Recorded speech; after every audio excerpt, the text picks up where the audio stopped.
All right, and welcome to the first episode of our brand new show, Right Reason.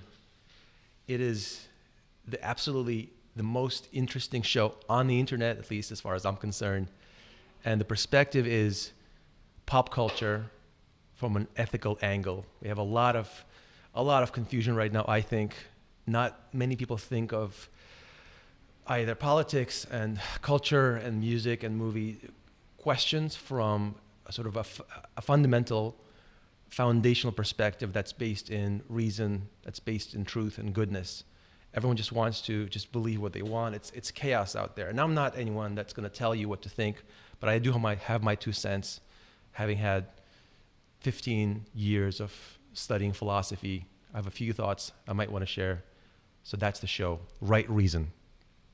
A user on Quora asks, what character's death in a movie or TV series upset you the most? I think the most upsetting death was the most recent one.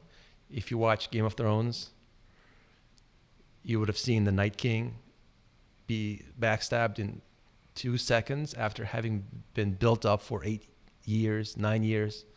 And it kind of shows the pointlessness of a lot of modern movie making, filmmaking.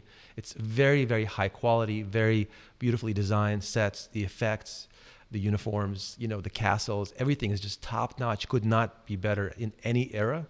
But the storytelling is falling short, and a lot of the intent is to undermine the viewer, to sort of sabotage the viewer's confidence, to make the user feel uneasy. It kind of fits with the rise of horror, the horror genre in our time. If you're into that, that's cool. But if you're trying to, if you believe that movies impact how you think and how you view life, watching things that sabotage you is one of the ways to sabotage your life. A user on Quora asks, what is the relation between media consumption and content production? That's an interesting perspective. Most people, so to succeed in any sort of visible public-facing role today, you have to produce a lot of media, a lot of video, photos, podcasts, whatever you can make. The more of that you make, the more of an influencer you can become, or the more of a public profile you produce.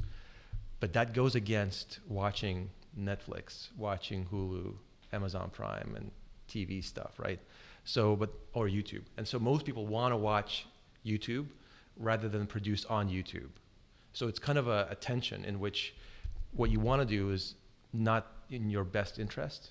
I mean, just watching YouTube in general, unless you're learning, is kind of a waste of time. I do it all the time, but I don't like myself doing that. But I'm pushing myself to produce more, to sort of help with that side of things. And like the show right now is producing for somebody else to watch. So I'm not watching, I'm producing. The more you're producing, the more you're building up your profile on the interwebs, and the less you have time to watch things, which I think is a fine trade-off.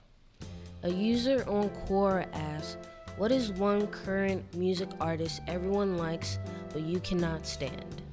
What is one current music artist that I cannot stand? Well, I try not to. People have such closely held music like affection and preferences that it's a very, very personal thing.